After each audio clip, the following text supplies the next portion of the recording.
Hello दोस्तों, आपका स्वागत है हमारे चैनल पीसी फार्मा में। जी, आज भी हम सब्जेक्ट फार्माकोलॉजी पढ़ने वाले हैं। ठीक, उसमें टॉपिक है हमारा रूट ऑफ ड्रग एडमिनिस्ट्रेशन।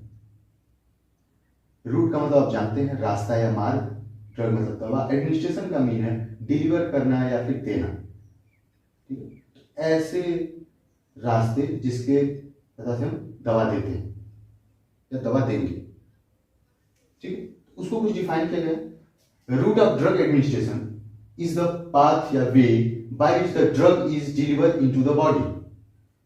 जो दवा देने का मार्ग है वह एक तरीका हो सकता है या फिर एक रास्ता है जिसके सहायता से बाय विच जिसके सहायता से हम ड्रग को डिलीवर करते हैं इनटू द बॉडी। दवा को पहुंचाते हैं शरीर के अंदर। Deliver into the body. ठीक है, दवा को देने का मार्ग वो मार्ग है या फिर तरीका है जिसके सहायता से हम दवा को शरीर के अंदर पहुंचाते हैं। ड्रग के बारे में हमने पढ़ा था पिछले लेक्चरों में, है ना। ड्रग सोर्स, ड्रग की कैटेगरीज और एसेंशियल ड्रग लिस्ट, ये सब चीजें पढ़े थे हम लोग। तो ड्रग की बातें हो तो गई, वो बीमारी को ठीक भी करता है ये भी हम समझ चुके हैं। तो दवाई ठीक करेगा बीमारी को, और बीमारी शरीर में ही होती है, शरीर में ही दवा पहुंचना चाहिए। तो उसी पहुंचाने के तरीके को हमें आज जानना है। रूट ऑफ ड्रग एडमिनिस्ट्रेशन, कि दवा किस किस रास्ते से हम शरीर में भेज सकते हैं। ठीक है जी। इट्स डिपेंड्स ऑन, ये किन किन चीजों पे निर्भर करता है या आधारित है कि हम किस रास्ते से दवा को देंगे, है ना। तो भाई जानना जरूरी है किन किन रास्तों से दवाई दे सकते हैं, और अगर कैसी अवस्था है, कैसी चीजें हैं, तो कौन सा रास्ता चुनना है, ये चीज। ठीक है, तो ये डिपेंड करता है जो दवाई बनती है फार्मास्यूटिकल इंडस्ट्री में, दवाई की कंपनियों में, और डॉक्टर पे। ठीक है, और पेशेंट्स पे। दो तीन चीजों पे मेनली डिपेंड करती है। कंपनियों पे दवा बनाती हैं जो, वो फिक्स कर देती हैं किन रूट से हम दे सकते हैं। डॉक्टर कंडीशन के हिसाब से पेशेंट को देगा, पेशेंट की कंडीशन देके हम तय करेंगे। तो इसमें कुछ फैक्टर्स हमने लिखा है, जैसे the physical state of the drug. Drug की या दवा की अवस्था क्या है, वो ठोस है, तरल है, या फिर अर्ध ठोस है, सॉलिड, सेमी सॉलिड, लिक्विड। ठीक है, ये चीज तो उस पर डिपेंड करता है कि लिक्विड है तो नसों से भी लगा सकते हैं, मुंह से दे सकते हैं, लेकिन सॉलिड नहीं दे सकते हैं। सॉलिड इंजेक्शन से नहीं दे सकते, बिना लिक्विड के नहीं दे सकते हैं इंजेक्शन में, है ना। तो इस पर डिपेंड करता है। दूसरा है the chemical properties of drug. हमने फिजिकल जान लिया, भौतिक।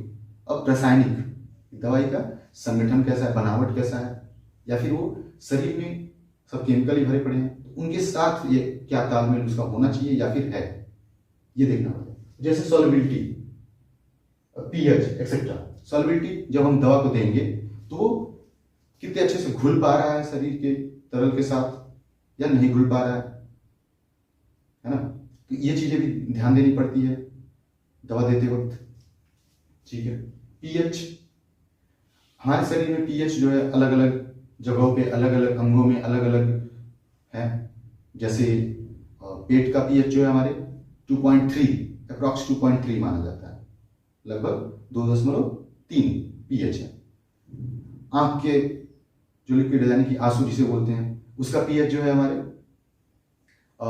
6.5 से 7.5 तक लगभग माना जाता है। ठीक, वैसे खून का, रक्त का देखा जाए तो लगभग 7.2 माना जाता है। तो अलग अलग पीएच है हर जगह पे, तो दवाई भी डिपेंड करेगी अलग अलग पीएच के साथ काम करना है तो किस रूट से दवाई देंगे कि काम कर पाए। नहीं तो पीएच चेंज होगा तो दवा इनएक्टिव हो सकता है या दवा अपना इफेक्ट ना दिखाए। जाहिर सी बात है, हम दवा देंगे तो हमें इफेक्ट चाहिए ही चाहिए, ऐसा ना हो दवा खाए कोई प्रभावी ना मिला, कोई मतलब नहीं है दवा खाने का, है ना। तो इसलिए ये जानना जरूरी है कि ये डिपेंडेंट किस पे है रास्ते। तीसरा पॉइंट लिखा है कंडीशन ऑफ पेशेंट। पेशेंट की अवस्था क्या है, जैसे बेहोश है, या सीरियस है, सीरियस का मतलब बहुत हार्ट रेट बढ़ा हुआ है, बीपी बढ़ी हुई है, घटी हुई है, या फिर कोई एक ऐसा पेशेंट आ रहा है, नॉर्मली वो खुद ही आया बाइक चला के, बोला हमें ये दिक्कत तो आ रही है, दवाई दीजिए। तो कंडीशन दोनों में अवस्थाएं अलग है ना। बेहोश पेशेंट है अगर, तो उसको जाहिर सी बात है हम मुंह के रास्ते दवाई नहीं दे सकते, क्योंकि वो इनहेल कर ही नहीं पाएगा, तो उसे हम इंजेक्शन के थ्रू देंगे। ये सब चीज़ें हमें चुनना पड़ेगा, ये रास्ते चुनने पड़ेंगे। अब जो पेशेंट आ रहा है खुद से ही, हाँ हमें दिक्कत हो रही है, दवाई दे दीजिए, तो उसको हम कोई भी रूट से दवाई दे सकते हैं, इंजेक्शन भी लगा सकते हैं, उसको टैबलेट्स, सिरप, ये सब चीज़ें दे सकते हैं, भैया पी लेना, ठीक हो जाओगे, है ना। ठीक। चौथा पॉइंट है स्पीड ऑफ ड्रग एब्जॉर्प्शन। अब दवा कितनी तेजी से अवशोषित होती है, ब्लड में पहुंचती है, ये इस पर भी डिपेंडेंट करता है। तो जैसे अब सीरियस पेशेंट है, बेहोश है, उसकी हार्ट रेट बढ़ी है, घटी है, उसको तुरंत ठीक करना है, तो ऐसे रूट से दवाई देंगे कि तुरंत अवशोषित हो, यानी तुरंत ब्लड में पहुंचे और कार्य करे, नहीं तो वो 9-2-11 हो जाएंगे। ठीक। और जो आराम से आया कि हमें ये दिक्कत हो रही है, दवाई दे दीजिए, तो उसको आप किसी भी रूट से दीजिए, धीरे धीरे भी एब्जॉर्ब होगा, तो भी वो उसका कंडीशन फेवरेबल है, ठीक ठाक है, तो काम चल जाएगा, धीरे धीरे काम करेगा। तो हमने ये समझा रास्ता, ड्रग रूट एडमिनिस्ट्रेशन या फिर रूट ऑफ ड्रग एडमिनिस्ट्रेशन, एक ऐसे रास्ता हम चुनते हैं जिससे हम दवा को शरीर में इंसर्ट कर दें या डिलीवर कर पाए। उसमें डिपेंडेंसी है, 3-4 चीजें हमने देखा। ठीक है।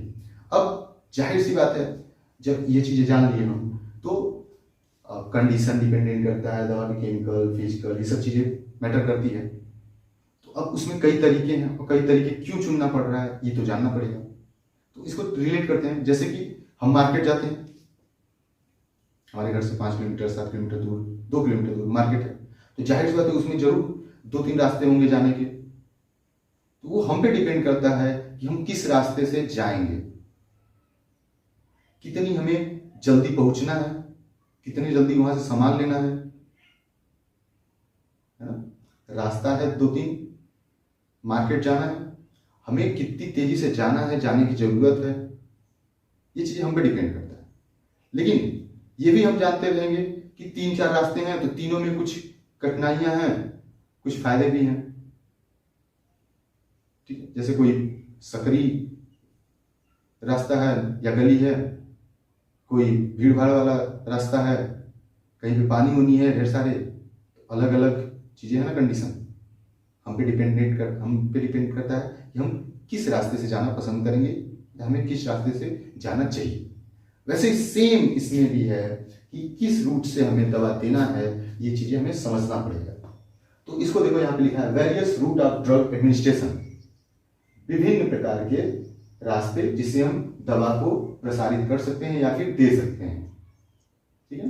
विभिन्न प्रकार, वेरियस में विभिन्न ऐसे रास्ते जिसके सहारे हम, या जिसके रास्ते से हम दवा को शरीर में दे सकते हैं। उसमें देखिए 2-3 लिखा है हम लोगों ने, जो आसान सा है। इंटेरल है, पेरेंटरल है, टॉपिकल है। इंटेरल से क्या मतलब है, इसमें देखिए 3-4 कैटेगराइज किया गया है, ओरल, रेक्टल, सबलिंगुअल, वक्कल।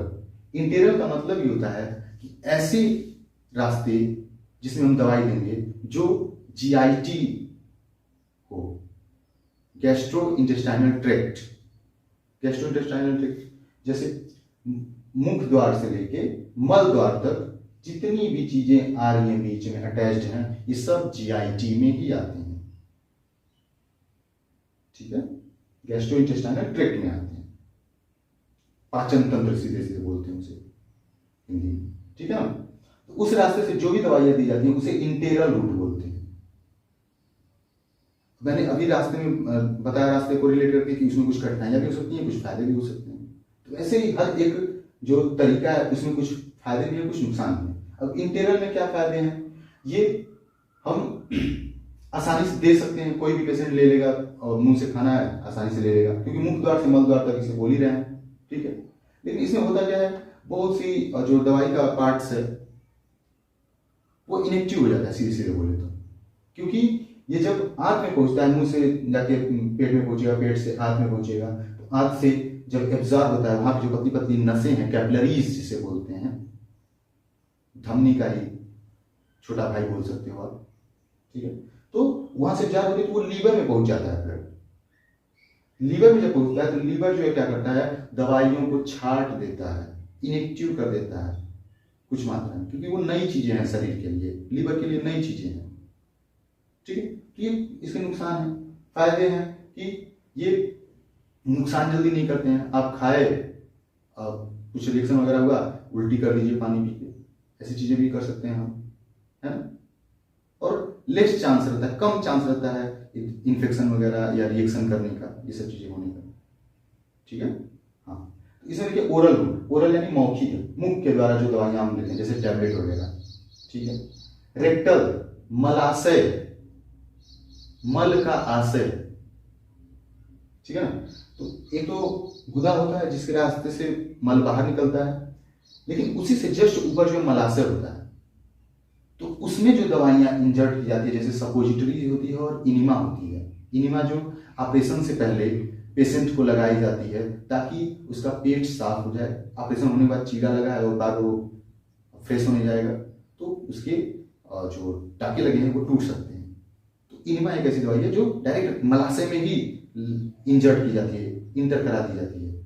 एक रास्ता हुआ ना दवाई को प्रसारित करने का, ठीक है। सबलिंगुअल, सबलिंगुअल ये हार्ट के पेशेंट जो होते हैं उनको भी ऐसी दवाइयां दी जाती हैं, जैसे नाइट्रोग्लिसरीन करके आती है, वो जीभ के नीचे, जीभ के नीचे रखनी होती है, छोटे छोटे टैबलेट्स आते हैं, तो उसे वो वहीं पे लार की सहायता से डिसइंटीग्रेट होके या सोलुलाइज होके घुल के वो वहीं पे एब्जॉर्ब हो जाती है, ठीक है। इस सबलिंगुअल है, sublingual those type drug which bath on the tongue and solubilize here and absorb its sublingual route, okay।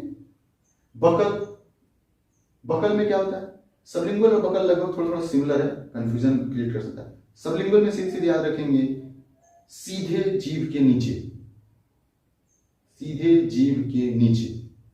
Buckle में जीभ के बगल में, यानी कि गाल, गाल के पास में जो चिक होता है गाल, इसके पास में अंदर रखते हैं हम दवा को और वहां से दवाइयां एब्जॉर्ब होती हैं घुल के, ठीक। इंटरनल में 4 रूट है, oral, rectal, sublingual, buccal. Oral मुख के द्वारा, रेक्टल यानी मलाशय, सबलिंगुअल यानी कि सीधे जीभ के नीचे, बकल यानी कि जीभ के बगल में बोल सकते हो या फिर गाल के बगल में जो दवाइयां देते हैं। अब आते हैं पेरेंटल। ये हमने बात करी कि ऐसी जो भी दवाइयां जो हम पाचन तंत्र के रास्ते में इंटर करवाते हैं या एडमिनिस्टर करते हैं, ठीक। इंटरल, पेरेंटरल, पेरेंटरल में है।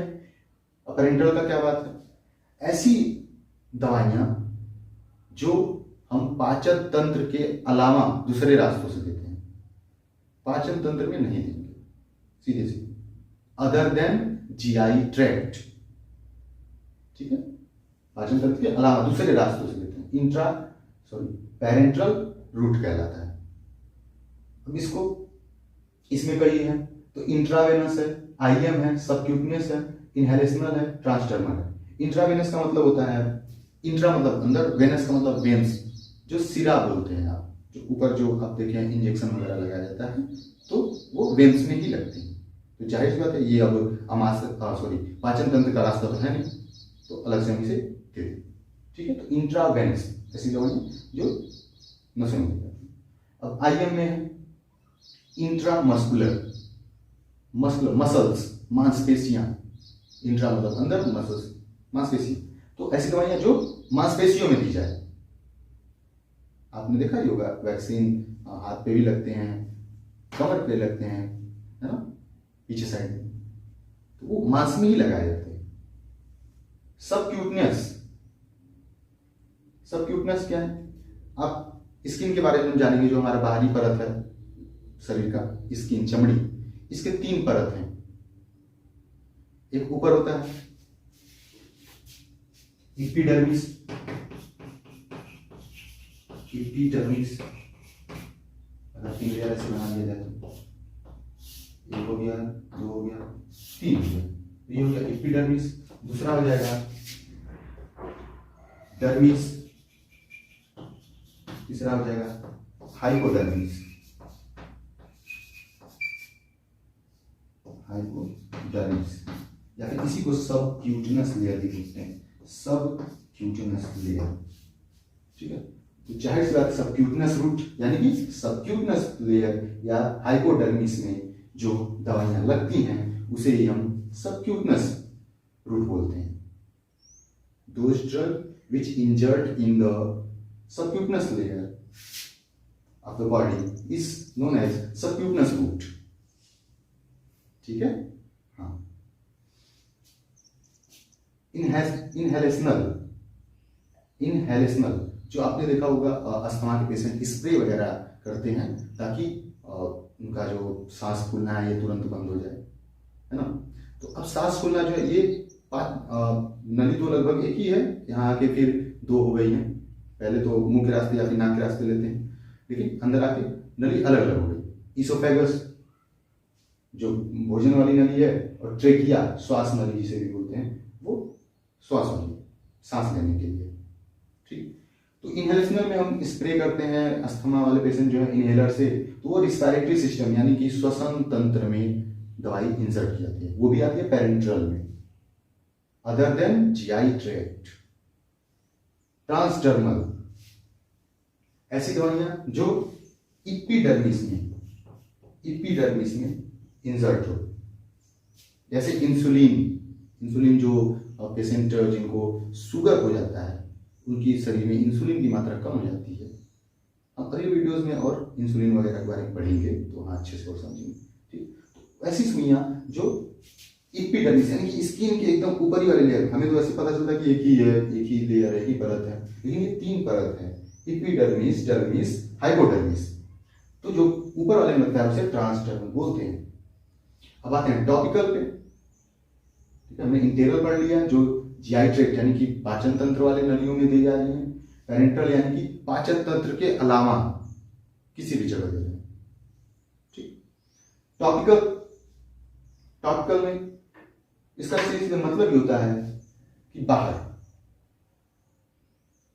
उसमें देखो दो तीन चीजें हैं, ऑन स्किन और कैविटी, चमड़ी पे जैसे पाउडर वगैरह या मलहम वगैरह लगाई जाती है, लोशन, ये सब चीजें वहीं से एब्जॉर्ब होती हैं। वो जो पोर्स हैं हमारे छोटे छोटे छिद्र हैं, जो रोए हैं, वहां से वो चीजें एब्जॉर्ब हो जाती हैं शरीर के अंदर और अपना एक्शन देती हैं, अपना कार्य देती हैं। वो है टॉपिकल। कैविटी में जैसे आई कैविटी, ईयर कैविटी, मैं आई बोल दिया, ईयर कैविटी है ना, कान का जो खाली भाग। कैविटी का मतलब ही होता है खाली भाग, शरीर के अंदर का कोई भी खाली जगह, जैसे ओरल कैविटी मुंह के अंदर खाली जगह, नेजल कैविटी नाक के अंदर खाली जगह, है ना। ये ईयर कैविटी कान के अंदर का खाली जगह। ठीक है, वैसे ही महिलाओं में वेजाइनल कैविटी होता है और ये चीजें होती हैं। ठीक है, उसमें जो दवाइयां दी जाती हैं, कान में ईयर ड्रॉप डालते ही है ना, वो टॉपिकल। अब ये चीजें हमने समझ लिया। इसी में नीचे थोड़ा सा हमने लिखा है इंजेक्शन से संबंधित, जिसमें angle of injection insertion, angle of injection insertion कि हम किस कोड पे सुई को लगाते हैं। जैसे 3-4 तरीके हैं, अभी बात हुई इंट्रावेनस जो नस में लगाई जाती है, नस यानी कि सिरा, तो उसका देखिए यहाँ पे लिखा है इंट्रावेनस को 25 डिग्री लगाई जाती है। इसके हिसाब से भी देख लेते हैं, जो आईएम है मसल्स में जो लगाई जाती है, मांसपेशियों, उसे 90 डिग्री एंगल पे लगाया जाता है।